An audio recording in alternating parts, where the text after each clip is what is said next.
कथा जी. ए. कुलकर्णी. कथासंग्रहाचं नाव पिंगळा वेळ. कथेचं नाव कवठे आणि वाचन अनिल हरडीकर. दामू झटकन उठून बसला आणि भेदरलेल्या डोळ्यांनी त्यानं फिकट अंधारात इकडे तिकडे पाहिलं. मग हळूहळू दरवाजा नसलेली पडवेतली जागा, पाणी प्यायचं अल्मिनचं भांड, काल रात्री गुंडयानं चपाती गुंडाळून दिलेल्या कागदाचा बोळा, हे सारं त्याला ओळखीचं वाटू लागलं. आणि मग त्याची भीती थोडी कमी झाली. मग थोड्या वेळानं मठातील घंटांचा आवाज ऐकू येताच भीतीची उरली सुरली सूतही नाहीशी झाली. आपण पाहिलेले स्वप्नच होतं हे जाणवताच त्याला इतकं मोकळं वाटलं की बदाबदा पाणी ओतल्याप्रमाणे तो हसला. वडाच्या झाडाच्या झाडी इतका मोठा लाल लाल पट्ट्याचा एक साप म्हैस तळ्यातून बाहेर आणला होता व त्याच्या हातापायांना वेटोळी घालून तोंड समोर आणून त्याच्याकडे पाहत रागानं बोलत होता.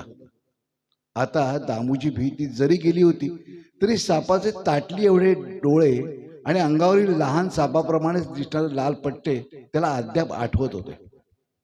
तो उठला, त्याने तोंडावर पाणी मारून घेतलं.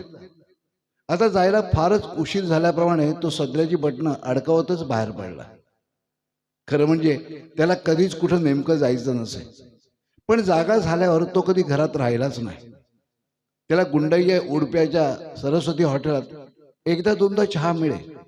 दुपार कुठेतरी पदाक्का, अंबाबाई, अगर गोपाळगौडी म्हातारे यांच्याकडे भागत असे आणि तो या दार नसलेल्या लहान खोलीत फक्त आडवं होण्यासाठीच परत येत असे. कधी गुंडय्यानं हॉटेलमध्ये अंग पसरण्याचा आग्रह केला तर तो घरी का आला नाही याची कुणालाही चिंता नसे, कारण तितकं त्याच्याविषयी आतड असलेलं कुणी माणूस त्याला नव्हतंच. एका दूरच्या नातलगाचा घरदार नसलेला अर्धवट मुलगा म्हणून चिनाप्पांनी त्याला ठेवून घेतलं होतं एवढंच.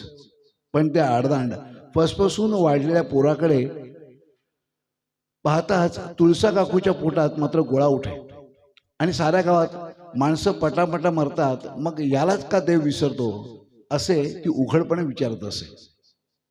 विशेषतः कुणा बाईनं चार चौघीत, खुळा दामू म्हणजे तुमच्या सख्या दिराचाच मुलगा नव्हे तुळसा काकू, असं खवचटपणे तिला विचारलं तर सख्या कुठल्या, अगदी दूरच्या चुलत चुलत दिराचा, आणि तो देखील दत्तक गेला होता, असं खोटं सांगताना तिचा चेहरा अगदी शरमून जात असे. आणि मग दामू येऊन पडवीत बसला की त्याला ऐकू जाईल इतक्या मोठ्यानं ती त्याला लाखोली वाहत असे. त्यावेळी तिचा आवाज असा चढत असे की दामूला त्या मठात रात्री वाजलेल्या घंटा देखील ऐकू येत नसत. पण त्यामुळे दामूचा भळभळीत चेहरा कधी विस्कटला नाही. तुळसा काकूच्या अंगात येऊन गेलं की मग उडप्यानं दिलेल्या उसळीची चव, दुपारी नारळाच्या झाडावर चढताना रक्ताला फुटलेले पंख, कमळीच्या लाल टाचा, अगर एखाद्या पोरानं दिलेली पेपरमिंटची पिवळी गोळी आठवत तो झोपत असे. सकाळी नवा दिवस आला तर तो जगायला त्याची उडी नवी आणि बिन आठवणींची असे. त्याला आदल्या दिवसाचा शिळा पारोसा वास नसे. एखादं फळ फांद्या झाडापासून वेगळं करून खाण्यासाठी हातात घ्यावं त्याप्रमाणे प्रत्येक सकाळ तो हातात झेलत असे आणि थोडी थोडी वापरत रात्रीपर्यंत टिकवत असे. म्हणून आता तो उठून चालू लागला त्यावेळी त्याच्या चेहऱ्यावर त्रासिकपणाचा तवंग नव्हता. तो बाहेर पडला त्यावेळी गल्ली अद्याप आळसावलेली होती. साहेबी मात्र नेहमीप्रमाणे खाली वाकून रस्त्यावर झाडत होती. तिची कामाची पद्धत अगदी सोपी आणि झटपट होती. लांब झाडलीनं आडवे दोन हात, उभे दोन हात मारून धूळ उडवली की रस्ता स्वच्छ झाला अशी ती स्पष्ट समजूत होती. साहेबी उठली सोय, तिच्याजवळ येताच दामून विचारलं व छिची करत धुळीत हात हलवले. साहेबीनं हातातील झाडणी चटकन खाली टाकली आणि लगेच कमरेची चुन्याची डबी आणि पानाची गुंडाळी काढली. उठले बाबा मरायला, ती म्हणाली. त्यावर दामू खळखळून हसला. तो म्हणाला, काल देखील नवऱ्यानं मारलं वाटतं. हे बघ साहेबी, तू असल्या मारकूट नवऱ्याला हाकलून का देत नाहीस घरातून, आणि त्याला घरातून हाकलून देऊन मग काय तुझ्याशी पाठ लागू. साहेबी म्हणाली आणि ती देखील हसली. साहेबीशी इतकी सलगी एकटा दानूच करू शकेल, कारण तिच्या तोंडून अनेकदा बाहेर पडणारी आंबे डाळिंबे सगळ्यांना माहीत होती. तिथून पुढे आल्यावर दामू एका बंद घरासमोर उभा राहिला आणि ओरडला, सुधाबाई, आज अजून रांगोळी झाली नाही की? कुणीतरी जांभई देत दरवाजा उघडला. डोळे जागे करत सुधाबाई आली आणि म्हणाली, दामू, तू माझी आणखीन एक सासू होऊन बसलास बघ. आज रविवार नव्हे, आज देखील मी उठून बसू की काय भल्या पाटेला? दामूनं उगाचच खांदे हलवले आणि म्हटलं, तुम्ही रांगोळी काढली की अंगण छान दिसतं. त्यानं मध्येच सुधाबाईंकडे जरा निरखून पाहिलं आणि उत्साहानं चुटकी वाजून म्हटलं, तुमच्या गळ्यातली साखळी नवी आहे की नाही? मी ओळखलंच. दामू, तू फार चावटेस, हसत सुधाबाई म्हणाली. असा भाबडा दिसतोस, पण डोळे कावळ्याचे आहेत की. आता दामूला जायची घाई झाली. तो कोपऱ्यावर आला तेव्हा दुकानाच्या फळीवर भरली घागर ठेवून धापा टाकत असलेली कुरुंदवाडकर म्हातारी त्याला दिसली. ती गोठ्याजवळच्या खोलीत राहत असे आणि तिथे नळ नव्हता, त्यामुळे तिला खाली कचेरीजवळ जाऊन सार्वजनिक नळावरून पाणी आणावं लागत. येताना चढ होता, त्यामुळे दुकानापर्यंत येईतो तिच्या पिंपऱ्याचे पीठ होऊन जात असे. दामू खांबासारखे पाय दणा दणा टाकत तिच्या पायी गेला आणि ती काही बोलायच्या आत त्यानं घागर उचलली आणि खोलीत नेऊन मुतली. मग पळत नळावर जाऊन त्यानं 3 घागरे आणखीन आणल्या व खोलीतला लहान पिंपई भरला. त्यानं तिला हात वाकून आपला दंड दाखवला आणि म्हटलं, बघ आजी, दामू कसा दगडासारखा आहे. म्हातारी कळवळली आणि म्हणाली, होय रे बाबा, आहेस खरा. देवानं एकच तडात ठेवला तुझ्यात का कोणास ठाऊक. तुला तरी दररोज किती कामं सांगायची. नशीब माझं आणि तुझं. मी तुला कितीदा तरी सांगून बघितलं की करून तरी बघ, पिंपळाला 12 प्रदक्षिणा घालत जा दररोज. तर हूं म्हणतोस, पण काही करत नाहीस, जात नाहीस.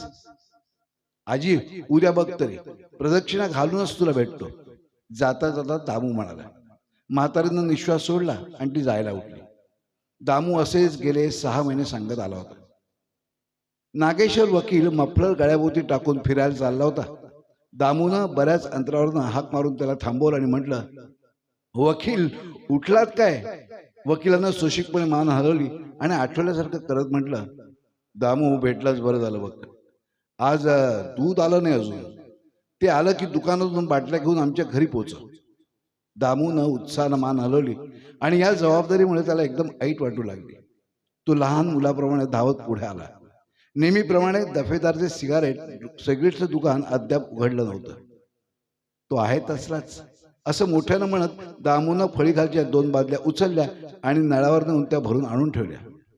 तिथल्या एका बाईला तो म्हणाला, तो दफेदार आराम झोपतो आणि पाणी मिळालं नाही तर विड्याच्या पानावर शिंपडायला, लिंबू ठेवायला पाणी नाही म्हणत दिवसभर ओरडतो. तेवढ्यात दफेदार आला आणि त्यानं किल्ल्यांचा जुडगा काढला. त्याच्याभोवती शिळ्या सस्त्या अत्तराचा वास होता. तोंडाकडे अंगठा वळत दामूनं विचारलं, रात्री झाली वाटते. त्यावर दफेदार तलवार मिशात थोडा असला आणि म्हणाला, तुलाच आज एक दिवस पाजतो. हा बघ. प्रश्न दररोजचा, उत्तरही दररोजच, कारण दफेदार दररोजच पित असे. दामू समोरच्या सरस्वती हॉटेलात आला. काउंटरजवळ उभे राहून लठ्ठ केसाळ पोटाचा गुंडय्या भोकाभोकांचा गंजीफ्रॉक डोक्यावरून खाली उतरवत होता. पहिली लोकल पकडायला निघालेली 2-3 गिरायक फू फू करत चहा पित होती. गुंडय्या उडपी म्हणजे हजामत करून घेतल्यावर आपले सगळे केस वेचून पिशवीत घालून परत आणणारा. पाठीवर माशी बसली तर तिला 5 मिनिटांचं भाडं लावणारा माणूस. आणि असा काटेरी भांडखोर की जर त्याला एखादी शिंक आली तर तिचा आवाज फुकट का ऐकला म्हणत शेजाऱ्याशी हुज्जत घालणारा. दामू हळूच मागून गेला आणि त्यानं गुंडय्याच्या मानेस बोटाने हलकाच स्पर्श केला. गुंडय्या दचकला आणि त्याचे डोके गंजीफ्राकातच अडकले. दामू टाळी वाजवत हसला. गुंडय्यानं डोळे मोकळे करत असतो म्हणाला, स्वामी, तुझी लुंगी सोडली तर तुझ्या भोक्या गंजीफ्राकाखेरीज कपडेच नाहीत बघ. गुंडय्यानं डोळे मोठे केले आणि गंभीरपणे म्हटले, होय खरं आहे, पण 1.5 पंडित, मी लुंगी कशाला सोडू? अतिशय शिळा विनोद, हजारदा झालेला, पण दामूला मात्र त्यात पुन्हा नवेपणा दिसला आणि बाकावर पडून हसता हसता त्याच्या डोळ्यात पाणी आलं. बाजूला गोपाळ खाली मान घालून गप्पशा धुत होता. दामू तिकडे गेला व त्याने त्या पोराच्या केसात वचा वचा बोटं फिरवली. गोपाळने त्याच्याकडे त्रासिकपणे पाहिलं. त्याचा चेहरा रडवेला होता व त्याच्या फिकट पांढऱ्या चेहऱ्यावर बोटं उमटली होती. काय रे गोपा, काय? त्यानं खाली वाकून विचारलं. त्याला काय विचारतोस? रेडक्यानं सकाळीच 3 कब्बशा फोडून ठेवल्या, गुंडय्या म्हणाला. मग दामूना भराभर उरलेल्या कब्बशा विसळल्या. टेबलावर कापड फिरवलं. मग आपण एक तालेवर रोख गिराईक असल्याप्रमाणे तो खुर्चीवर बसला आणि ऐटीत म्हणाला, स्वामी, 1 कप चाय लाव. उपीट घेणार काय? गुंडय्यांना विचारताच दामूनं मान हलवली. मग इडली तरी? नुसता चहा दे, दामू म्हणाला. त्याला वाटलं गुंडय्याचं पोट घागरीपणा पुढं आलंय. त्या कल्पनेने तो स्वतःशीच हसला. खाऊन तरी मर की, गुंडय्या म्हणाला. उपीट नको, इडली नको, हुच्च झालं. मग संध्याकाळी एक बुंदी तरी घेऊन जा, खा आणि देवाजवळ गुंडय्याला एक वोट घाल. गुंडय्याचं हे वागणं सगळ्यांना विलक्षण वाटत असे. त्याच्याकडे अगदी सकाळी बरं का, गिऱ्हाईक येत, ती काही खायला प्यायला नेत नसत. तर कधी गुंडय्या कुणाला काही फुकट देत आहे हे जन्मात एकदा तरी पाहायला मिळावं म्हणून येत, असे दफादार गुंडय्याच्या तोंडावर म्हणे.